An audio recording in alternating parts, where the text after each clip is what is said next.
Good afternoon. In the opera Faust, there was a fight to the finish between Satan and the young man Valentine. During the course of the fight, Satan breaks Valentine's sword and he stands poised to slay him. But the young boy takes the two pieces of the sword and fashions them into a cross. Confronted with the symbol of faith, Satan becomes immobilized and Valentine is saved. It's an interesting concept, a dramatic demonstration of faith. Unfortunately, such resolution of faith does not always save you. In fact, it might be your deathbed. It was John's. Take a look at the story with me. John has been arrested by King Herod. And why? Because John kept reminding Herod that even the king is not above the law. He said, "It is not lawful for you to have your brother's wife." So this was the king's egregious sin. He had stolen his brother's wife, Herodias. Now, it would be understandable if this were where the story ended. The king didn't like a desert preacher calling him a sinner, so he had him beheaded. Simple enough. But life is not always simple. There's usually more to a story than meets the eye, and in this case, we learn that Herod actually liked to listen to John, thought he was a holy man, and protected him. Perhaps in Herod's mind, putting him under lock and key was a way of removing him from harm's way. So if the king was offended by John's outburst, it was not enough to warrant death. The king feared the prophet and dared not harm him. But life has a funny way of pressuring us to do things we would not normally do. This is a story about a man who caved due to social pressures. Now, let me ask you, how do life's pressures affect your judgment?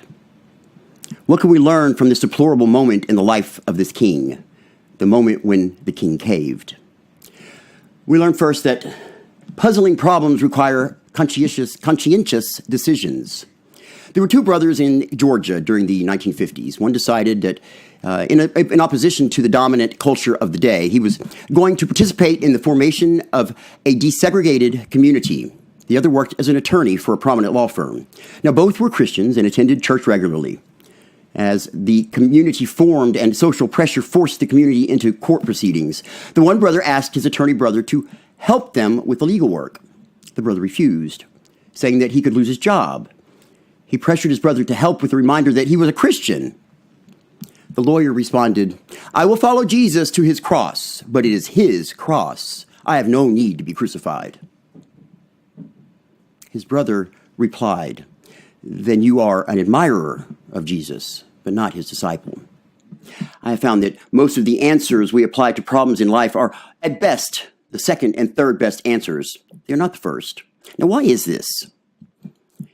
It is because we don't want to address puzzling moral dilemmas head on. It means facing them heart on. Look at Herod. He finds himself in a difficult situation. He has made an oath, which, according to the cultural and legal customs of the time, he must keep.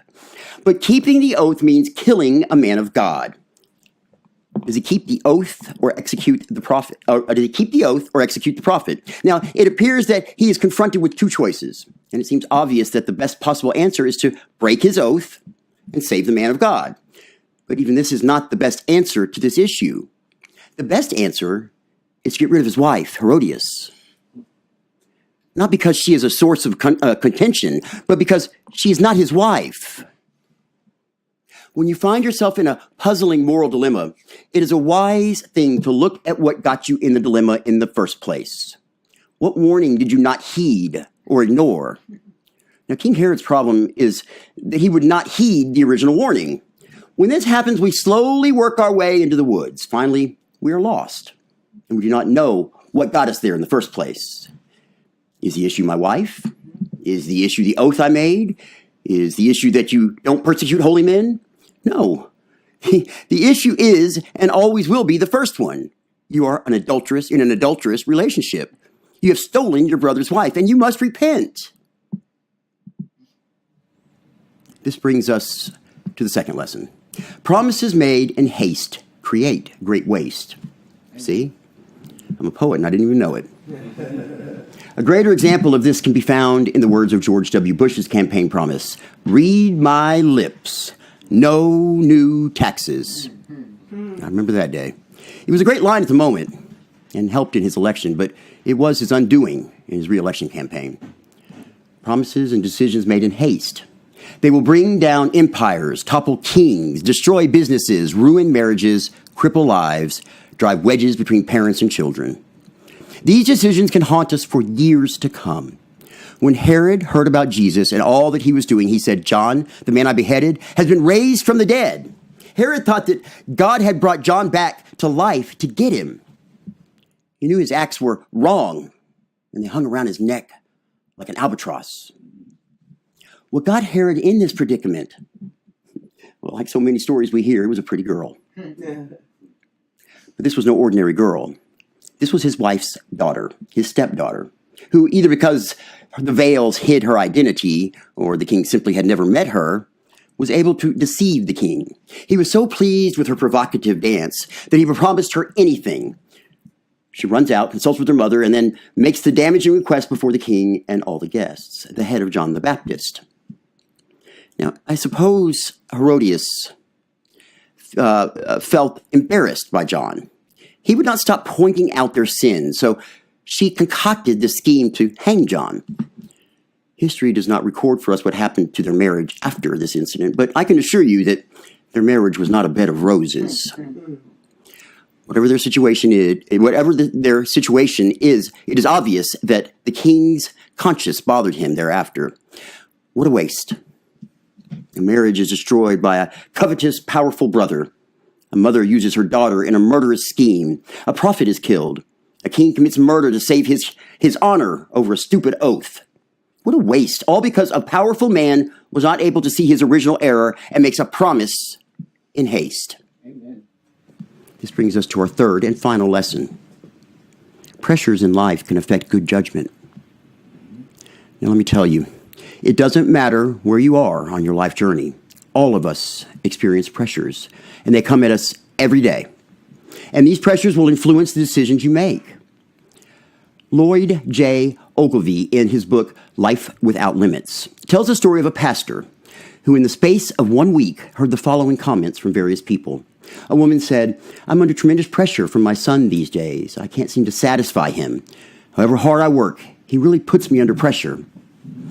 A young man said, "My parents have fantastic goals for me to take over the family business. It's not what I want to do, but their pressure is unbearable." A college woman said, "I'm being pressured by my boyfriend to live with him before we are married. Sort of try it out to see if we are right for each other." A husband said, "My wife is never satisfied. Whatever I do, however much I make, it's never enough. Life with her is like living in a pressure cooker with the lid fastened down and the heat on high." No, that's right. A secretary said, pointing to her phone, "That little black thing is driving me silly." At the other end of the line are people who make impossible demands and think they are the only people alive. Amen. A middle-aged wife said, "My husband thinks my faith is silly. When I feel his resistance to Christ, I wonder if I'm wrong and confused. As a result, I've developed two lives, one with him and one when I'm with my Christian friends." An elderly woman said, "My sister thinks that she has all the answers about the faith and tries to convince me of her point of view.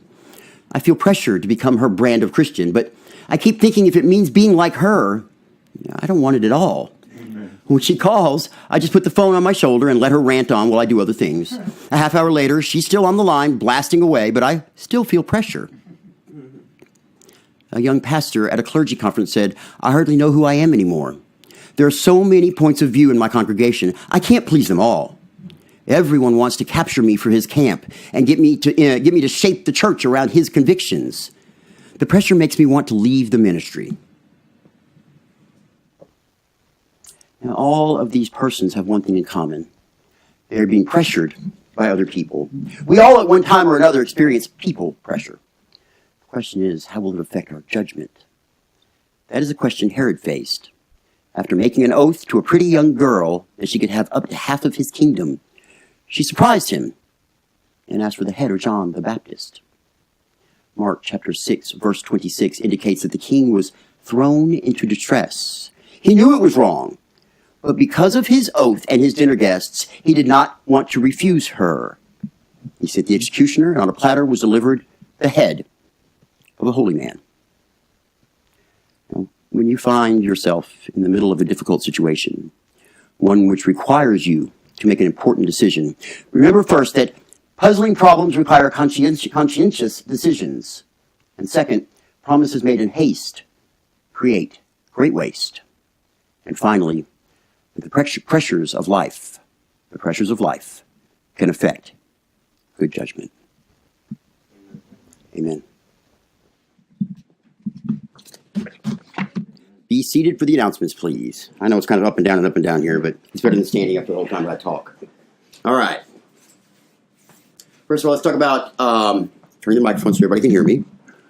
Yeah, I remember it. Oh, it's up here, right? Yeah. I know. I can remember it though. I mean, I'm not that senile yet. Right. Any prayer requests that you have, and you, if you want to dedicate a service to somebody, we do have some services still available. You can send us an email at pray@dallasulc.com. Pray@dallasulc.com. You can choose to remain anonymous or give us your name. If you want us to pray for you just on a daily prayer, we're glad to do that here. We pray every day here at the church. Also, if you'd like it to be a community event, we put it in the bulletin, and you can also put your name or not, whichever you choose. But we will definitely take care of those prayer requests for you. Hey, CNN breaking news here. Check this out. Hey, look at there. Hey, Your Path with Bishop Mark is breaking records. Wow. Look at that. A little bit of fun. I got bored the other night, I think. Hey, do you know we have a podcast?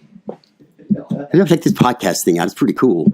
We are available on Anchor, Pocket Casts, Apple Podcasts, Radio Public, CastBox, Breaker, Google Podcasts, Overcast, Stitcher. Ooh, we missed that one. And of course, Spotify. Yeah. Spotify. It's so cool because I can tell Alexa, I can tell her to listen to the podcast, and it pulls it up and she goes, now listening to Your Path with Bishop Mark in this episode.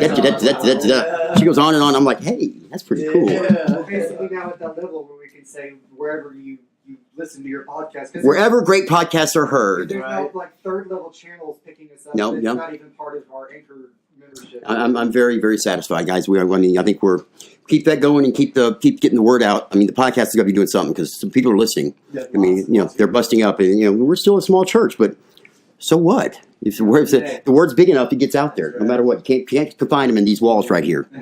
All right. Oh, if you want to listen to our podcast, all you got to do is go anywhere online now. Search for Your Path with Bishop Mark. Go to Google, search Your Path with Bishop Mark. Choose your favorite podcast carrier, and you can take a listen to us there. Okay. Feedback. Oh, yes, that's right. Feedback@dallasulc.com. Feedback@dallasulc.com. This is mostly for our podcast listeners and our YouTube listeners, but anybody can use it. If you want to give us any feedback, when I start the roundtable at the end or after the service, I say, what do you like? What do you like? What do you not like? What do you want to keep? What do you want to get rid of? Because I want to know your opinion. We want to change with you. We want to grow with you. We're not a stagnant church. We're not sitting here doing the same prayers over and over and over for 2,000 years. So, tell us what you think. I mean, this is your time to let us know. And believe it or not, we take it to heart. We really do want to know because I can't see your faces when you're out in podcast and YouTube land. So this is the only way that I know what you're thinking. And it's important to me. I want to be, I want this to be a church for you. I want it to be your church. So in order to do that, you got to let me know how I'm doing, how we're doing. Okay? You might start trying to find us on Facebook as well. We were also quite prevalent on our Facebook page. Well, Facebook is always prevalent. Of course, I designed it, right? I don't think we mentioned that in a little while. Facebook. It's just all you do is look for Facebook/DallasULC. Facebook/DallasULC. Send us messages, send us comments. And also, that's a great place to get your announcements for anybody looking for any upcoming announcements in the church. We usually do our best to post everything on there, along with our events and whatnot. We try to. And of course, the podcast and the YouTube are, as soon as I finish editing them and get them online, they are put there immediately as well. That's the first place they go, so that's how you know they're up and running. Usually I have that done by Tuesday night usually, sometimes Wednesday morning, because I do that editing myself, and sometimes we did, Bargaining computers. we really had the luck with computer issues lately. If anybody has any, gently used computers out there and they want to donate it tax deductible to the church, we'll be glad to take those off your hand because tell you what, we've had more trouble. But, our IT guy over here got us through today's service. We couldn't tell. It's seamless, dude. I mean, it was awesome. Very, very good. You're my hero. Guys, I'm going to ask you I do have a prayer request of my own today. Last night, I don't know if many of you know, my grandmother is suffering from end-stage Alzheimer's. She's, in fact, just a couple of miles from here, right up the street at a lockdown unit, which... neither here nor there. It's not my favorite place to go. But she fell last night and knocked herself out. Actually hit her head and knocked herself out. She was rushed to the hospital. She's still at the hospital. She's having trouble walking now. And I just asked if you would just keep her in your prayers. That would mean a lot to me. She's 91 years old, and she's my grandmother, and I love her very, very much. And you may not know who I am, but I still remember who she was. And I just asked that you keep her in your prayers, if you would, please. Okay? Her name is Evelyn. Evelyn. In fact, her name is in your bulletin. We pray for her every week here. Evelyn McCool. That's my grandmother. Okay? All right. Anything else we got today? No. What's up? I'm getting the memory overrun. I know. We're almost done. 61.76 gigabytes of RAM. I know. Is what it says it's using. We're almost done. I promise. It takes a lot to run this thing, you know. I told you, we're a small church, but we have a big production, you know. 60 gigs for Well, you know. Good Lord Almighty. The word is big. The word is big. To blow everything up. When the fire starts, I'm going out the door. Hopefully the breakers will do their jobs. All right, guys.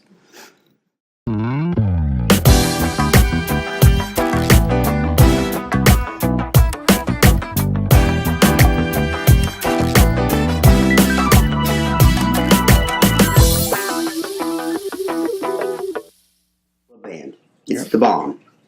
All right. So what'd you like? What'd you not like? What do you want to keep? What do you want to get rid of? So, pressure. Anybody here feel pressure in their life? Every day. Peer pressure and people pressure and job pressure and College pressure. bishop pressure and college pressure. And so, what do you got for me? Tell me about it. Let's talk. What do you want to say today? We maybe should have gone over the sermon a little bit for those references, because that was George Bush the first. George W. No, that wasn't W. That was referencing the original Bush. I'm aware of that. What did I say? W? No, but I'm saying that. Did I say W? No, I'm saying it was a dated reference. Why? It's not dated. For the Everybody knows. original Everybody doesn't everybody know no new taxes? I don't know anything about George Bush Sr. really.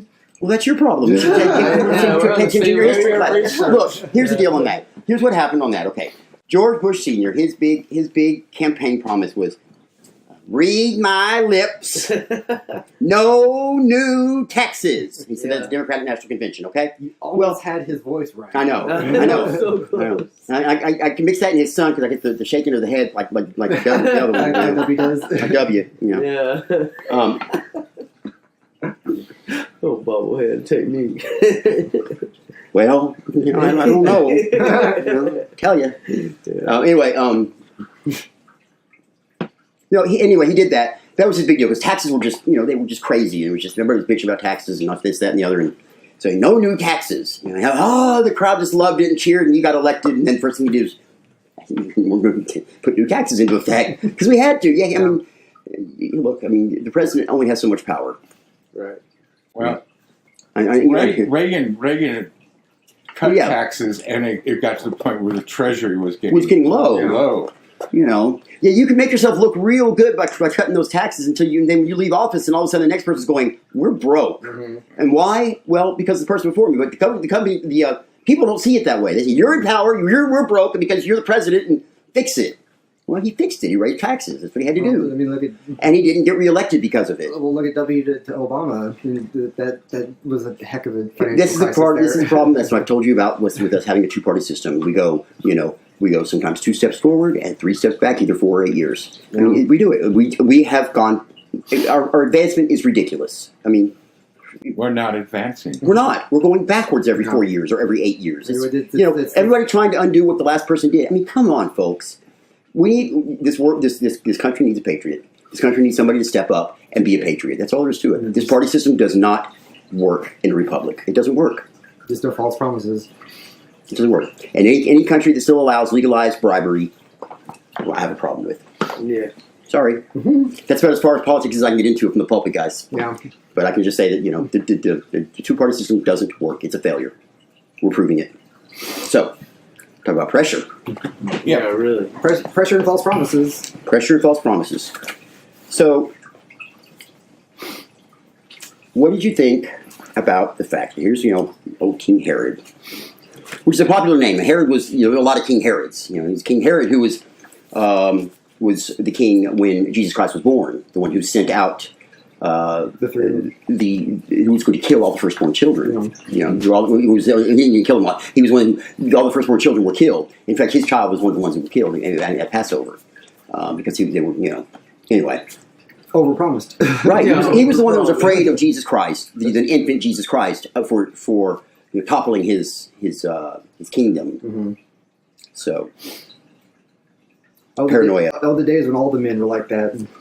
Today it's just a few. What do you mean? There are a few dictators that we have that exist in this world. Like who? Trump? Yeah. John. Let's not go there, please. Yeah. No, like Kim Jong Un and the leader of China and Vladimir Putin. what's his nose from. But Vladimir Putin is supposed to be a leader of a democracy over there. It's supposed to be a democracy. Supposed to be. He's supposed to be just the president. Anytime, But it's legalized. It's nothing more than legalized bribery. anytime a leader wins by 97% of the vote, like they all seem to. Especially a man like Putin. Duterte, Yeah. that's his name. Duterte from what is that country? That guy. Philippines? Yes, the Filipino leader. He has been murdering people in the streets. Oh, lovely. Openly, basically, he's openly admitted that he's done it himself. And what is our country doing about that? Those social We injustices. still send them money. Trump Yeah. has stated publicly that he admires Duterte for the amount of crime that he has stopped in his streets. Is what he has more or less publicly stated. Mm-hmm.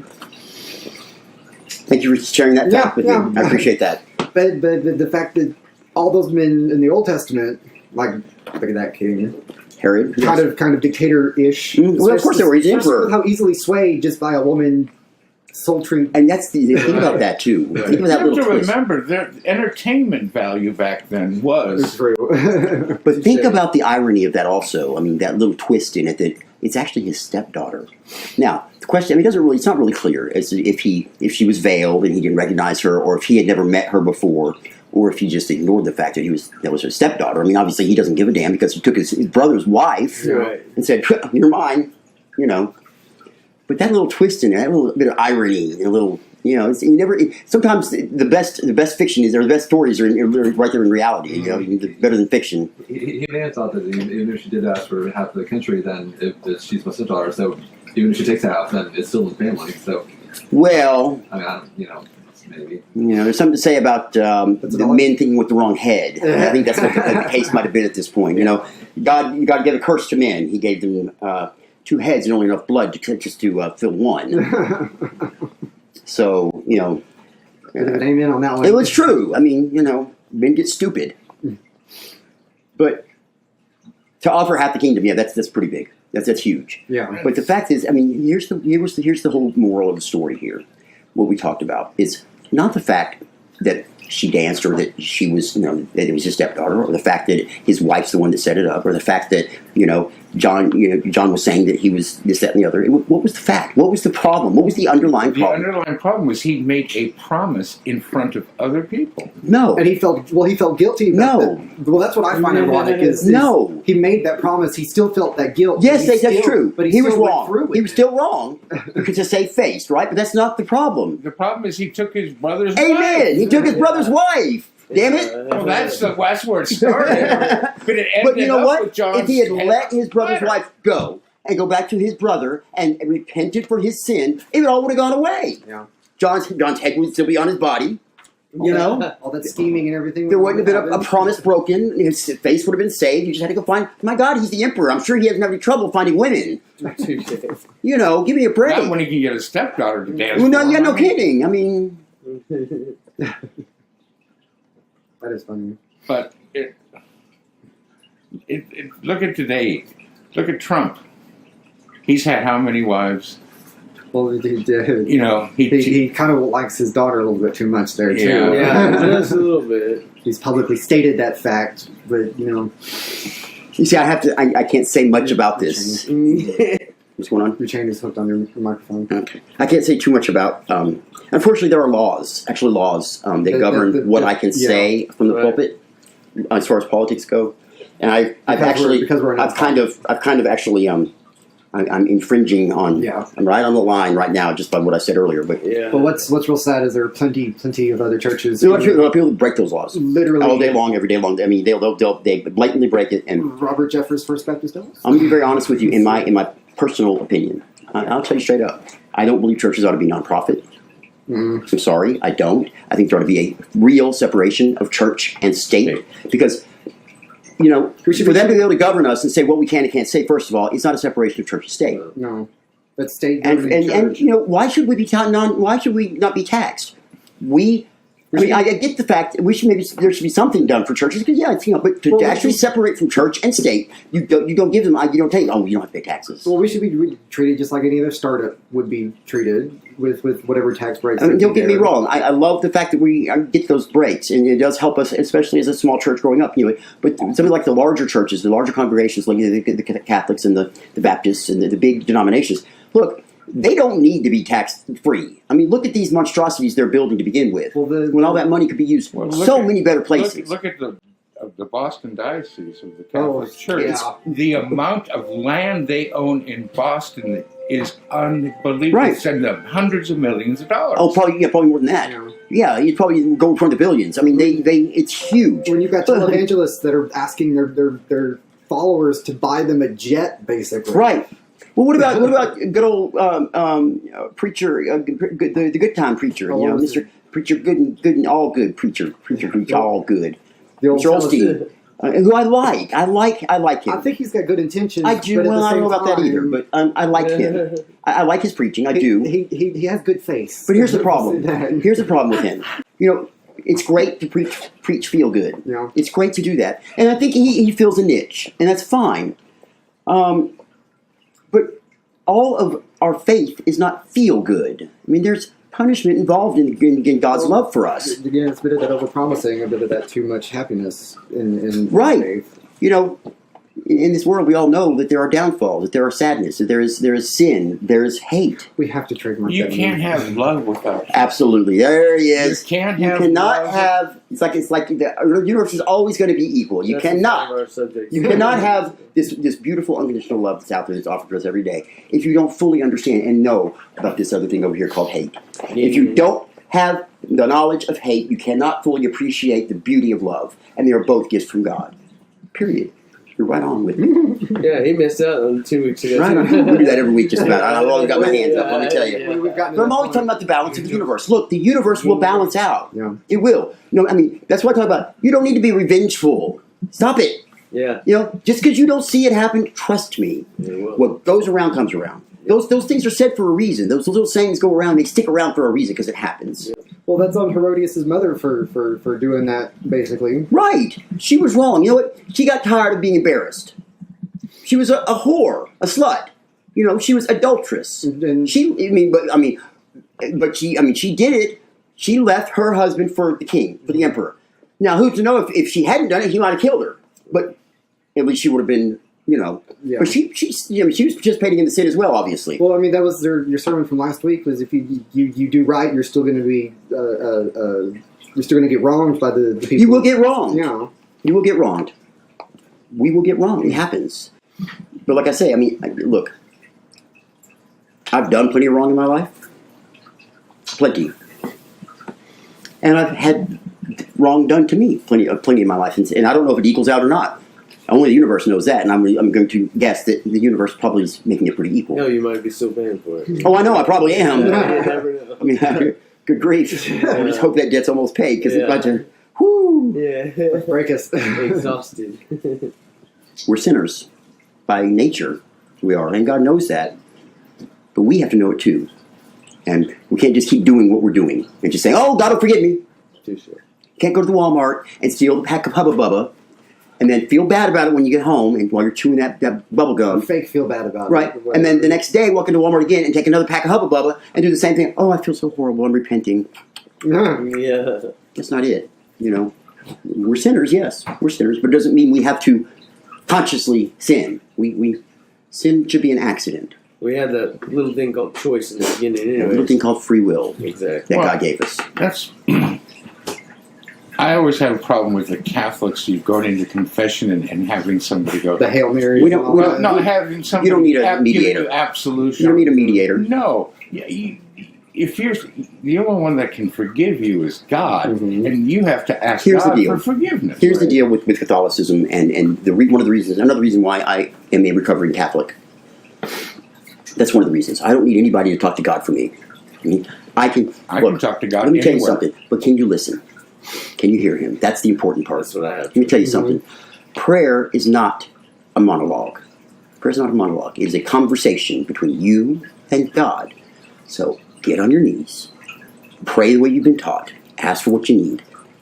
Ask for your blessings. Confess your sins. Then shut up and listen. It's that simple. We have to trademark copyright a lot of these. I know we do. Little sayings that we've got. Shut up and listen. Just shut up and listen. God will talk to you. It's probably not going to be right here. Okay? You're going to feel it, and everybody feels it a different way. Some people have to get in a very quiet place to do this. And this takes practice. It's not something that just happens. God can make it happen. That'd be real easy. But this isn't supposed to be easy. This is supposed to be something special. And some people hear it they're riding in traffic. That's the only time they ever hear God, is when all the noise, because it's too quiet, there's too much noise in their head. You've got to be able to clear your mind, and you've got to kind of be able to center yourself. In case, I started playing the Om before service, right before service. I think, if you don't know anything about the Om and what it is and how it works, it's a beautiful, scientific, ancient method of meditation and healing. And there's all kinds of different versions of it that can, supposedly do different things, help you heal, help you get energy, help you sleep, help you, all sorts of things. And if you study it and see it, it's very simple. I mean, it's just vibrations. It's just, because everything is just, energy. And I've always found it very centering to listen to the Om. That's what I wanted to see how that worked. It's kind of a little experiment of mine. I don't know if you noticed the video is usually of last week's service, and it's not edited or anything. It's not zoom in, zoom out or anything. It's just raw footage, and it's going 20 times as fast as it normally does. So it's just rushing through while the Om, very subtle and very Om, it's going in the background. And to me, that kind of represents our lives, my life. Because sometimes I feel like I'm going that 20 times faster. But if you put that Om in there and just kind of let it go, and it just all kind of just slows down a little bit and settles down for you, and you got to let that go. TV's going away. Let it go. Don't look at it anymore. Let it go, and then just center yourself. And I was back in the back listening to it. It sounded great back there. That bass box is right there by the door back there. It was kind of shaking the wall a little bit. It sounded good. So, anyway, that's what I'm doing. It's a little experiment. I'm seeing how it works. See if it makes any difference to anybody. If you have not ever looked up and studied the properties of the Om and what it is, I'm not asking you to go into a big dissertation or big study of it. I'm just saying go and just read about what it is. I think you'll get a greater appreciation. A lot of people use it in meditation. Yeah, that's what I mean. It's very meditation is a wonder. Meditation is mentioned in the Bible. It really is. I mean, it's not something that's so far out there and all these some of these hippy dippy kind of right. It's not like that. It's important. It's just centering yourself and relaxing and clearing your mind so that a form of prayer. It's a form of prayer, so God can talk to you. It's hard for me to clear my mind. I know it is. It's really it is. It takes practice. Especially for somebody who thinks all the time. Believe me, I know my mind's going 90-0 all the time. That's the point of the. Here's the deal. Here's the deal. What's happened with me since I've discovered that God can talk to me. And, I don't have to have a mediator. I don't have to have somebody else telling me what God's saying, which is how I learned that the Bible is what the Bible is. Take it with a grain of salt. That God gave me a brain for a reason, to be able to discern what is right and what is wrong. But since I've learned, my thing was I had to get in a quiet place. And my mind was still going.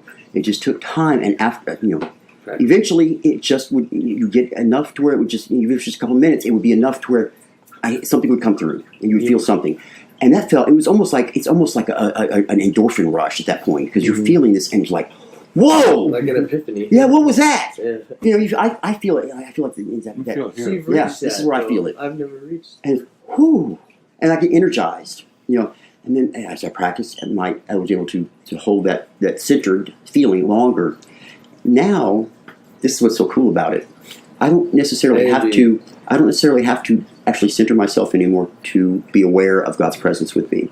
I'm even when I'm doing my daily things, I'm talking to people or going about my business, I'm still aware. I'm still in the back of my mind, in my subconscious. I'm still aware of God's presence. I'm still aware that He's able to speak to me, and I'm still open to that. So now I don't have to go to God and be kneeling down and saying, "Okay, I'm going to pray my prayer. Now you can talk to me." Now He can just go, "Hey, why don't you do this and this and this and this?" And I'll be like walking down the street or something like, Give me a break, man. In the shower. Hey!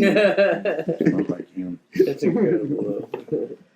That I think is a beautiful gift, and it only came through practice of really practicing it. But clearing your mind is actually difficult. But once you figure out how to do It's like riding a bike. it is because I clear my mind, and all of a sudden I can't. I start hearing white noise, Mm-hmm. and that's when I know. Yeah, I don't hear white noise. Mine's just. It really, honestly, it's just silence. It's just. I mean, it's a beautiful sound. But I mean, you stay there too long, it's a little scary. You know? That's really. I'm telling you, if you guys, I know I talk about this a lot. I talk about prayer and how important it is because look, that's your connection. God created you in His image, and obviously He loves you enough to give us what we've got. I mean, look around, people. I mean, Yeah. We want for nothing, really. I mean, we could be living on, Mars. Look at all these other planets that they're discovering all around everywhere. Nothing like Earth. Nothing in our solar system. Nothing. We are a fluke. Everything had to happen just perfectly for this life to, there's something up there telling you doing something here because when, another planet hits our planet and barely doesn't blow it apart, but just enough to break it up and make a moon, which makes the tides, which makes the primordial ooze begin to move around. Wow. Yeah. Pretty cool. And it happens to be on the planet that is just the perfect distance from the sun to just be perfect. Right. And they're actually now finding that most other solar systems are backwards from ours. All the big planets are actually closer to their stars. And the other thing is most of them have two suns. Right. We're very unusual to have just one sun here. Or such a small sun. Right, and it's also very small. Very strange. Everything happens for a reason, including the Big Bang, including the way the planets form. If you look at the universe, it's violent to watch. It's violent and Black holes and crazy. And you think about our lives too. Being born is pretty violent for a little fetus, for a little baby like that. I mean, that's pretty rough. Death, our body fights it. We don't want to. I mean, our body literally fights death. When that's really sometimes where we're supposed to be going. It's just the way we were created. But it's amazing to me the similarities of our life here on this earth, and then the way the world, the planets work, and the universe works. I watch these shows on the Sci-Fi Channel or whatever, the Science Channel, and they fascinate me.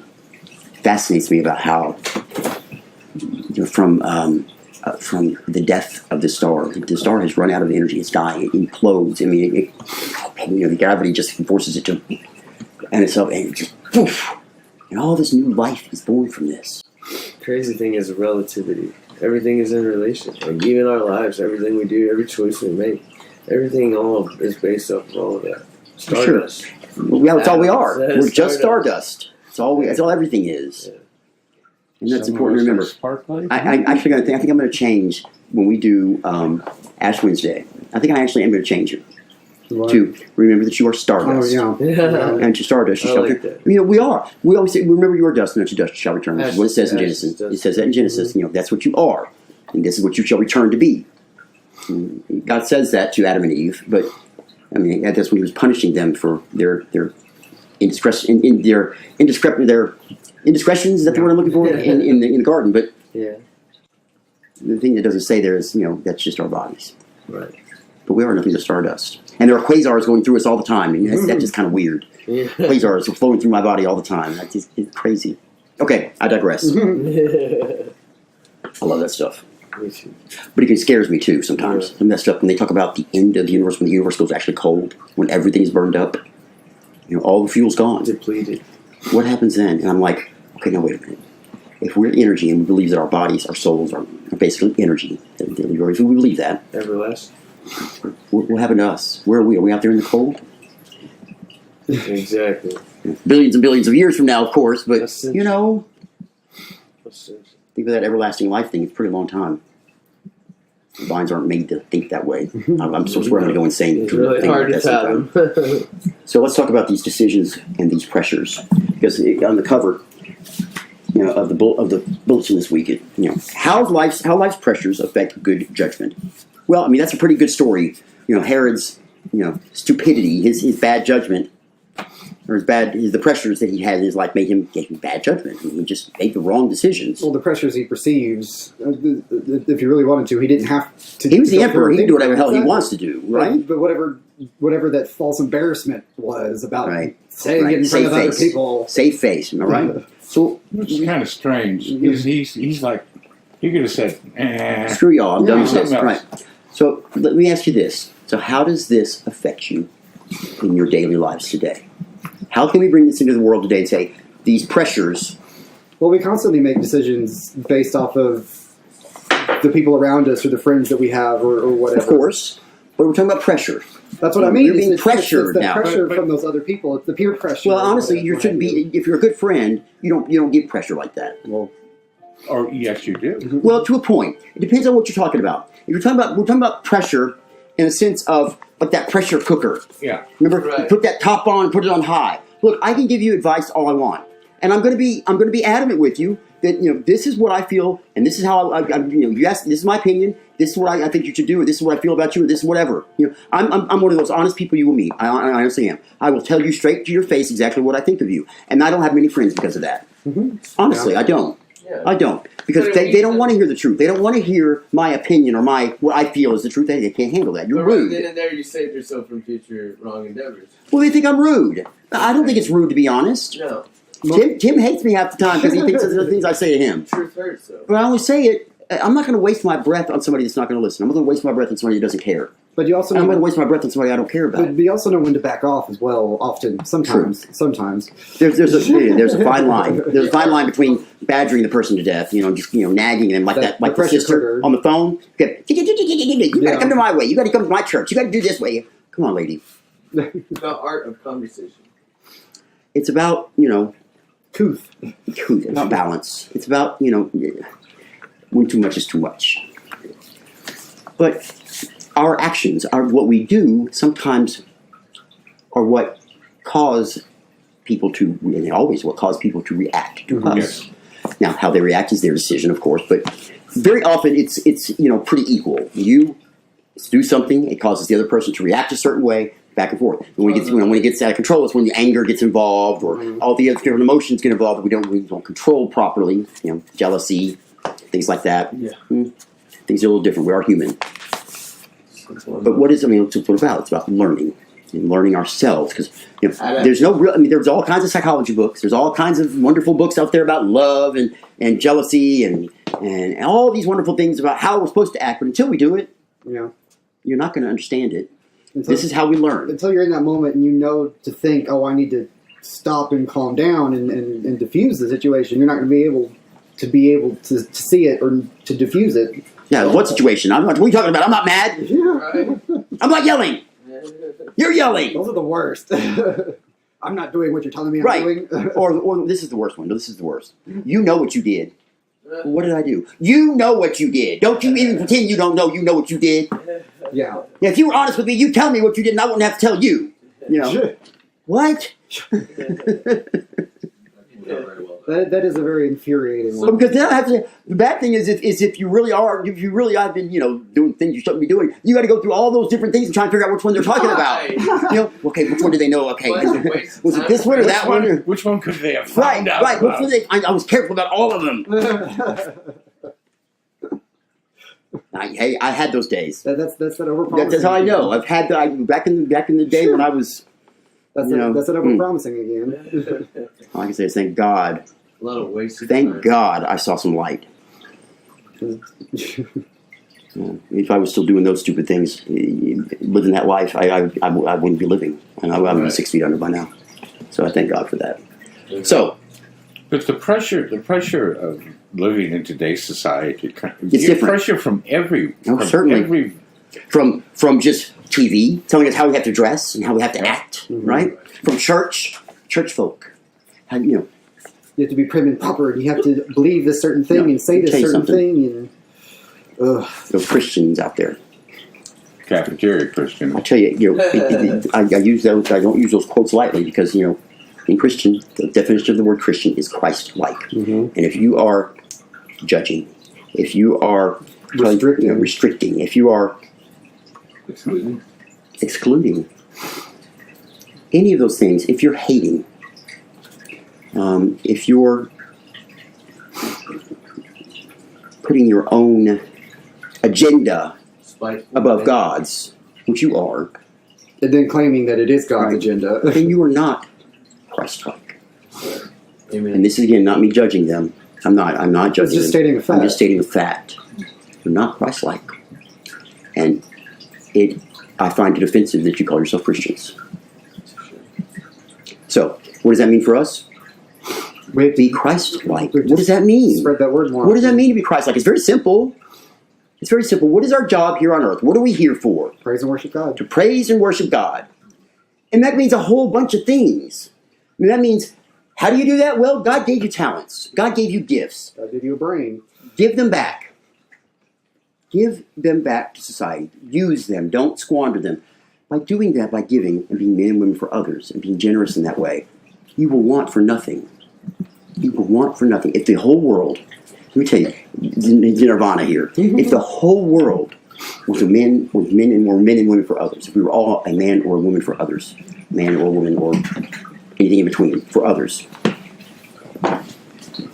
imagine what that would be like. And because you're talking about the utopia of the world, you're talking about the perfect society. Now, of course, you've got what? Greed and all those other things that kind of fall in there. It's called being human, right? Same thing that happened to the Bible, that will happen to society. Because there's always some sort of corruption. I mean, that's sin, that's Satan, that's what it's for. Yes, there is that balance. But I think that utopia, in that utopian world, that can be balanced without that evil. There's a new balance. It's a new order. There's new laws of physics there that we have to deal with, because I think everything changes at that point. Adaptation. Everything changes if you can truly get that. Because we still have hurt and pain from loss. You still have hurt and pain, but why have to add in that extra little dig of Satan knows what he's doing. Satan is alive and well, folks. I mean, he is here. And if you don't believe that, you've got a rude awakening coming. If you don't believe that, go down on Harry Hine. I'm telling you, folks. I mean, look. You clearly haven't experienced enough hurt yet. If you experience the hate that I've experienced in my life and the hate that I've seen other people have to experience firsthand, you will know. You should be scared. And if you're not, like I say, if you're not scared, there's something wrong with you. Mm-hmm. You're not. You're too comfortable. It means you need to get out there and see the real world, because it's not pretty. It's not pretty. God's still here, and God's still prevailing. God's still winning this. There's that balance. Right? Sometimes it seems whoa, Sometimes he's great, it's wonderful. Look, I mean, hate is a horrible, horrible thing. Hate it's amazing. Is what I called it last week, isn't it? Amazing. Yeah. Hate based on nothing. On anything. Just hate. There's no reason for hate. Yeah. There is no reason for hate, because God is what?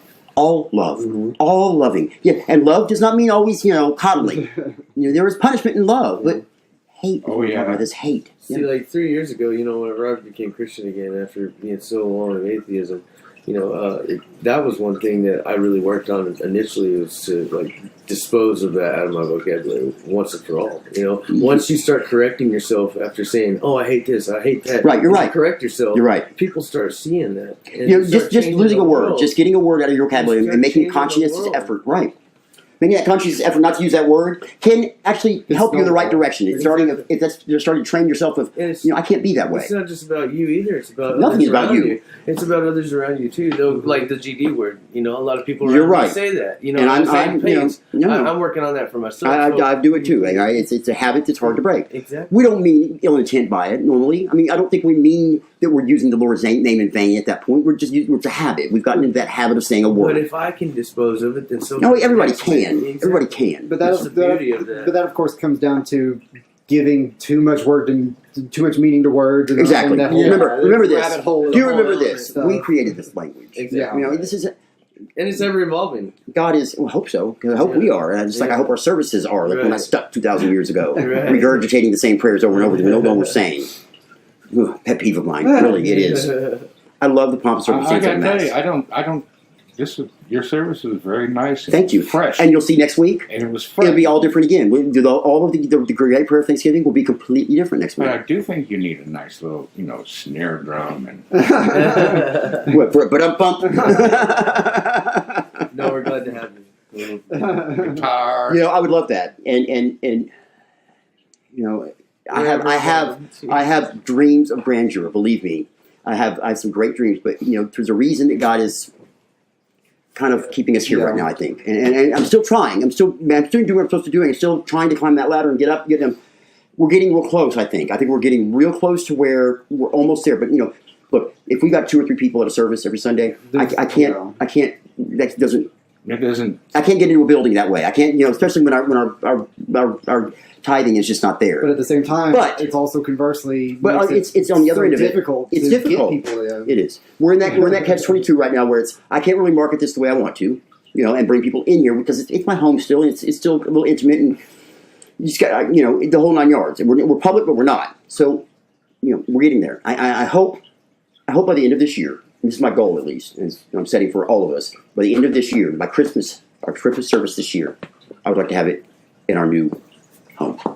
That would be great. That's tough. Yeah. We got a lot to do before then. We do have a whole bunch of podcast listeners that could be donating some. Yeah, folks. Look, if you like what we're doing out there in podcast land or in YouTube land, help us out. Look, there's been weeks that I've wondered if I can keep the doors open.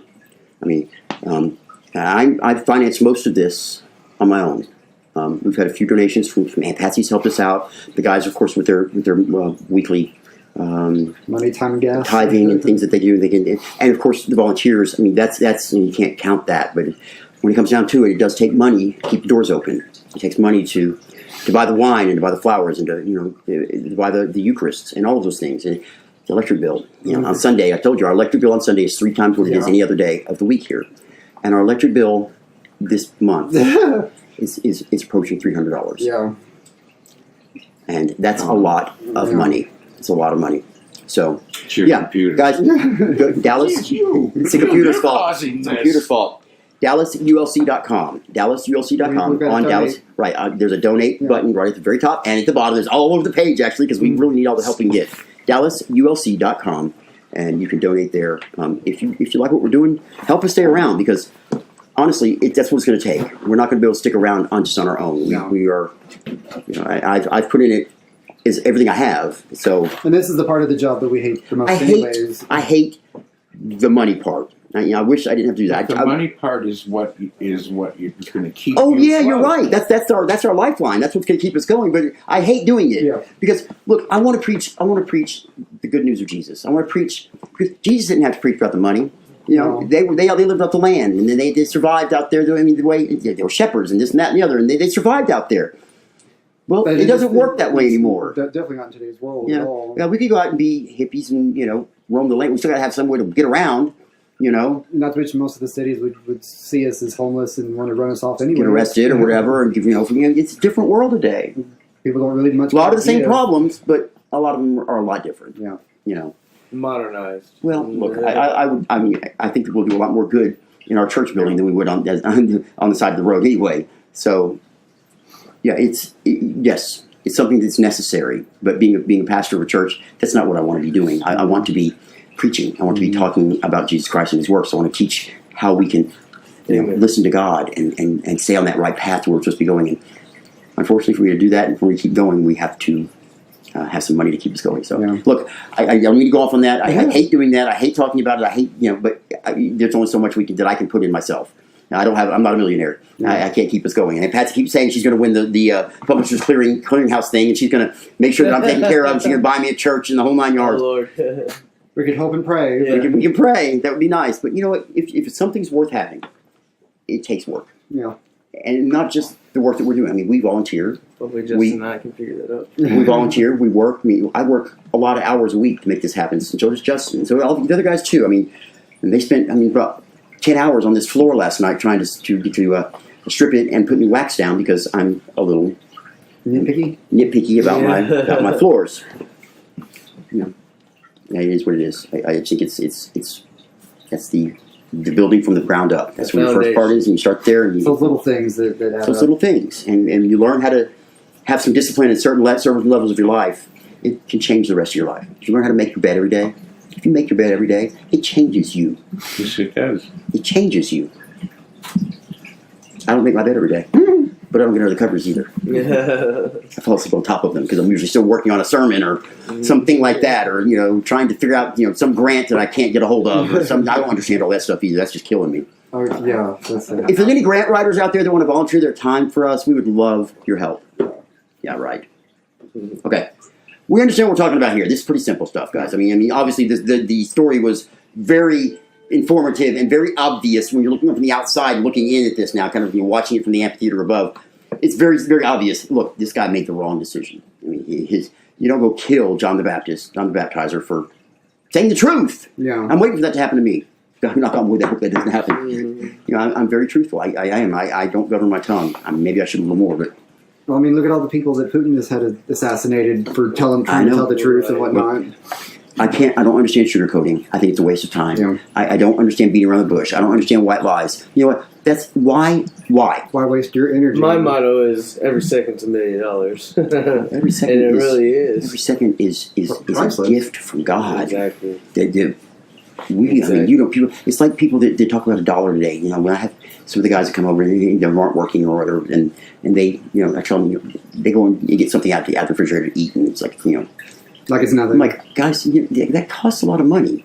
Right. Oh, yeah, it's not that much. It's just one of these, one of that, or one of that. Yeah, but you come in every day and have one. Right. It adds up. Right. Or you open the door 20 times in a day, and the air conditioner, keeps running. That adds up. They don't get it. They don't get it. Every time you flush the toilet, that's $13. It'd be one thing if we actually were donating, had this food donated, and it was a pantry. Right. It's not like that. I'm paying for that still. That's how I know how much it's worth. Right. When I go spend $300 at Walmart, and in a week that's gone. And you haven't had any of it. And I haven't had any of it. I'm like, wait a minute, I thought I had some cereal in here. The preacher's got to be able to eat to be able to keep on going. Right. Anyway, enough of my problems. Yeah. So, pretty simple. I mean, it's pretty simple. It's not as simple. It's a simple to understand it today. Mm-hmm. It's not necessarily so simple to put into action every day. To take those pressures and be able to stand against some of those things that are, you get the peer pressure. You get those people, that group of people to say, hey, come on, let's go. Let's go jump off this cliff over here. What did we say? It'll be fun. What did we say a few months ago? It's not easy, but it's simple. Life is simple. But it's not easy. It's just not easy. That's correct. Thank you. Right about that. Life is simple. In other words, to live your life the way you're supposed to live it, it's very simple. Be Christ-like. Very simple. Be Christ-like. Love. But that's not necessarily love. I'm sorry. They had it right in the 70s. It's all about love. Yeah. I'm telling you it is. Groovy, man. But it's not easy because there's a lot of hate out there, and there's a lot of peer pressure, and there's a lot of society pressure, and there's a lot of, you have to do this, and you have to act like this, and you have to be this, and you have to look like this, and sound like this. Well, you know what? You don't. Because you don't need to worry about what they think of you, because that's actually one of the commandments, I believe. Yeah. Why are you looking in your neighbor's yard? Why are you coveting what your neighbor has? Worry about yourself. And if you're worrying about yourself and taking care of your own life, you're doing the right thing. I don't care what anybody else says about you. Being a Christian does not mean you're going to have the simplest life here, the easiest life here, which is whatever it is, one of those words. It means you're going to have some hard times. It's not going to be easy all the time. You're going to have times when you're lonely because you don't have any friends because you didn't go do the cool thing. You're going to have times when you feel rejected, when you are hurt, because being Christian means doing certain things that are often against the norm, against what everybody else is doing. And that's the hard part. Keep doing it. Keep practicing it. We all falter. We all make mistakes and go jump off that cliff every now and then. Climb back up and walk the other way. What did he say about failures last week? Get the hell out of there. Remember, that's one of the things that Jesus said, or that said in the scripture. If you fail, it's not about being complacent and sitting there and just wallowing in it. Get up and get away from there if you fail. You fail and fall forward. Right. We're talking about, knocking that dirt dust off your soles of your feet. knocking that dust off your souls and getting out of there. That's what he says. That's what he told his disciples when he told them to go out and preach in his homeland, in his hometown, and everything. Go out and preach. But if they don't like you, if they're not for what you're saying, if they're not agreeing with you, get out of there. Yeah, we need to pull up that sermon again. The walk away. It's hard. It's hard to do. Walk away. Yeah, let them walk. Keep your souls and your soul clean. I like that. I really do. It's really, it really is. It was kind of a fun sermon last week. Yeah. Talk about that. See, I even skimmed this sermon this week, and I was not expecting it to be as good as it turned out to be. It turned out a lot better. On paper, it's going to come out differently. I mean, it's all about. Especially when you're preaching. Well, thank you. I appreciate that. It's really not. I'm only using the gifts God gave me, and I am grateful to have them. I mean, we make fun of him for it later. You do. That's okay. You can make fun of me. You can make fun of me. Yeah. All right, guys. Listen, it was a good one today. It's hot outside. The air conditioner's running 90 to nothing, and these lights are about to kill me. So, let's talk about one more thing. Let's talk about Men for Others. These two guys. Let me just put you a little history here. You need to come by here? Come on through. All right. One of these days I'm going to get you to come and stay for church. We have a motto that we use, and it's a motto that I learned from my high school back when I went to Jesuit here in Dallas. And the motto at Jesuit is Men for Others, being a man for others. It's what life is about. It's also man for others. Boys' school. So we kind of haven't stood up yet today. I have to stand up, don't I? So we talk about being a man and women for others. Men and women for others, kind of modernize it. Now this was done by, this original idea was thought up by a gentleman named Pedro Arrupe, who was a Jesuit priest. He was the superior general of the Jesuits. He actually survived the atom bomb in Hiroshima. He was there. Wow. Amazing man. And he had a very thick accent, and he's very soft-spoken. And he talks about being a man for others, being like Jesus Christ, being for others, and that's how you live your life, for others. It's completely against what all of our body and our instinct is telling us to do, because our instinct is saying, protect yourself. Protect yourself. He says, be a man for others, give what you have, and it will come back to you. That's what I was talking about, that utopian society when you all just have give and take. It's just whatever you need is being given because somebody else is giving it to you. So the homework was 2 weeks ago, and we haven't gotten to yet. 3 weeks ago, whatever it was. Yeah.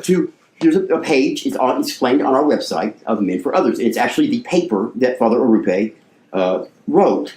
Father Arrupe passed away in 1991 in Rome. He had a stroke. He passed away in Rome. We actually dedicated our video yearbook that year to him. I was the executive producer of the video yearbook. So back in the day, back in the VHS, long time ago. But amazing man, amazing philosophy. What did y'all think of the paper? It's on our website. It's actually a copy of it on the website about Men and Women for Others. So tell me about it. You read it, right? It's been a while, but it has been. But you read it, and it's lengthy, but it is long. It's not. It doesn't repeat itself. But getting the context of what it was written, the time that it was written in was. It's what was missing from that, from what you gave me. Okay. Because you had explained that this idea was controversial at the time. Well, sure. And so when you think of it from that perspective, it completely changes the entire theme of the whole story. Well, it's controversial today as well. Like I said, our bodies our instinct tells us no. But I guess that's just my thing, is that that's not controversial to me. That's how I've always thought. Moving along. Men and Women for Others. Okay, you guys. I just want very quickly, we're not going to do much longer because I know I'm getting tired and y'all are getting tired. We need to kind of rest up a little bit here. So, tell me about your experience with reading it, what you got out of it, what you understand about it. Just kind of give me your overall view of it. Yeah, Tim. Come on, Tim, you're going to go first. Well, from what I remember, it's been a while, but from what I remember, I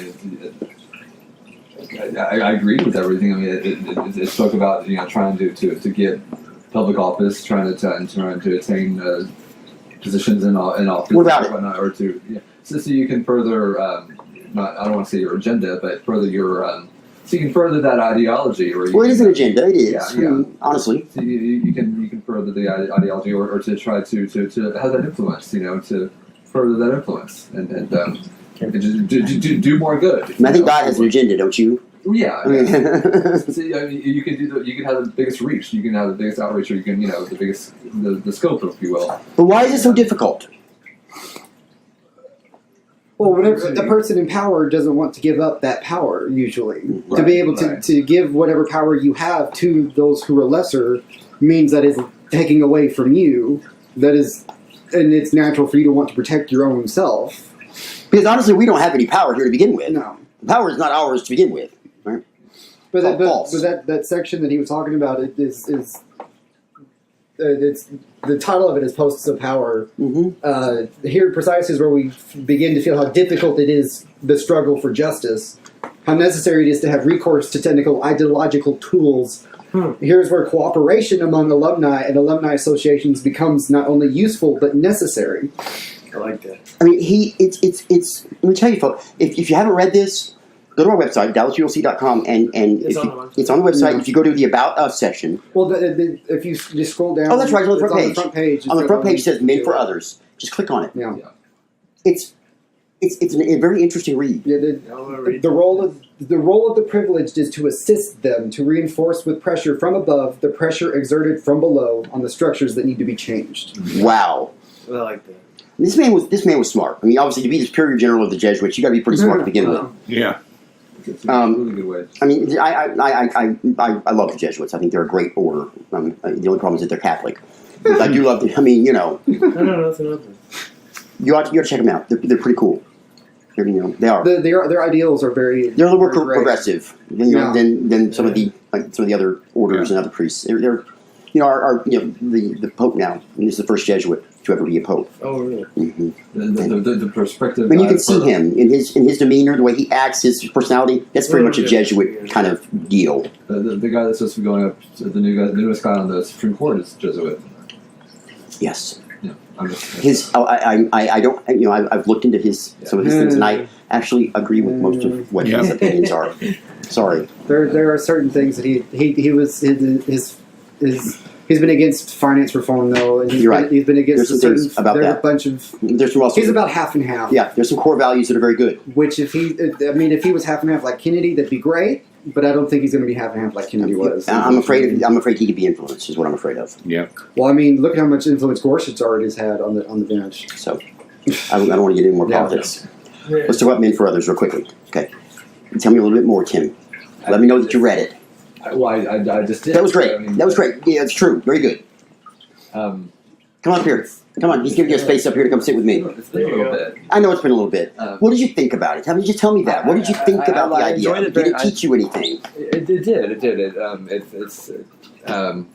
It did. Yeah, it did. I did enjoy it. I did think it was a really good. So how can you see that you can implement some of this idea of being a man for others into your daily life? What can you do to be a man for others? Well, besides the obvious, and besides trying to help out any way I can to my fellow man or whatnot. There's a good one. I can live more simply. I can live more simply and have a firm determination to live more simply. Yeah, you don't need that Uber ride all the time. You take a bus. Stop short, or at least slow down, the expanding spiral of luxurious living and social competition. I like that. Wow. Yeah. I love the words that he uses. It's eloquent. The way he speaks is very eloquent. So much emphasis. He's very eloquent. I mean, that's the only way I can describe him. Let us have men and women who will resolutely set themselves against the tide of our consumer society. Yeah. And it's not such big words that you don't understand what he's saying. You get it. Yeah, it's context. And it is nice. It is nice, honestly, to have like a reminder of these basic. These are basic things. Was the knock on the door? Yeah, It must be God. yeah, it always is. But just to be reminded of them and to be because we do compete with each other sometimes. I like how this section ends in that regard, and and if this produces surplus income, well and good. Let it be given to those for whom the necessities of life are still luxuries beyond their reach. Yeah.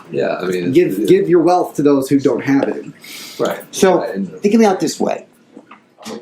I talk about giving those gifts that you have, right?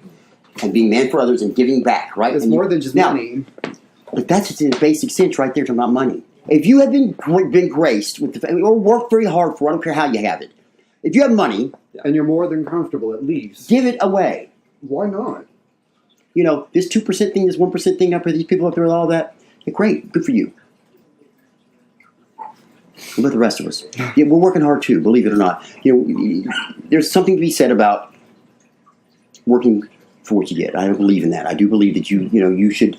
But at the You same reap time, what you sow. we all need help every so often as When well. when minimum wage is ridiculous, and you're working hard, or when There's no livable wage that really exists or the anymore. price of living has become so out of reach for everybody else that it's ridiculous. Yeah. Well, it's time for somebody to do something. Yeah. We need a hero. We need a patriot in this country, especially. Right. I'm putting out that call for somebody to step up because it's going to have to be a revolution. To never forget that you can be the change, or you can. One person can change the world. Believe it or not, it only takes one. Just not get discouraged and just, yeah, exactly. It takes one to start it. Right. One person. Is it you? Hey guys, come on, It could help me be. out here. It could be. Yeah, and just, Is it you? Is it me? I don't know. I wish. I hope. But how do we do that? Not by sitting in these walls and not telling anybody about who we are. right. What do? We need to Get the some word people's butts in these seats. I paid too much money for these leather couches for them to go empty. Talk about uncomfortable pews. That's one of our selling points here. We don't have uncomfortable pews. Hey, I've got this whole podcast land thing on my side, so I'm You're right. I'm at least halfway covered. You're there. right. You're right. Guys, we have an ordination coming up. Just to let you know, I've scheduled the ordination for the week after next, I believe. Is that right? August 5th. It's July 29th. Mm. July the 29th is the ordination. You know what your own ordination is. Actually, if you saw the poster. I couldn't remember if it was before or after my birthday. Yeah, I didn't want to do it on your birthday weekend, Yeah. obviously. So, July 29th. so I suppose we'll need to bake a cake or something. Yeah. Here's what's going to happen. We're going to have, if you've ever been to an ordination, this is going to be a new experience. Now, this is my first time presiding over the And ordination. I've never done anything like that. It's going to be different. I mean, you're going to be doing some things that are just very strange to some people, but it's what it is. It's tradition, and we're going to make it happen. And He's been there. it's a beautiful ceremony. Okay, and we'll have our regular service at 3:00. It's going to be a little bit longer, obviously, because of that. We'll probably, if we have a roundtable at all, it'll be a abbreviated roundtable because I'm going to personally host a reception afterwards, a small reception in honor of our new deacon. So don't forget about that in 2 weeks. That's just 2 weeks from now. I'm so excited. I hope you are too.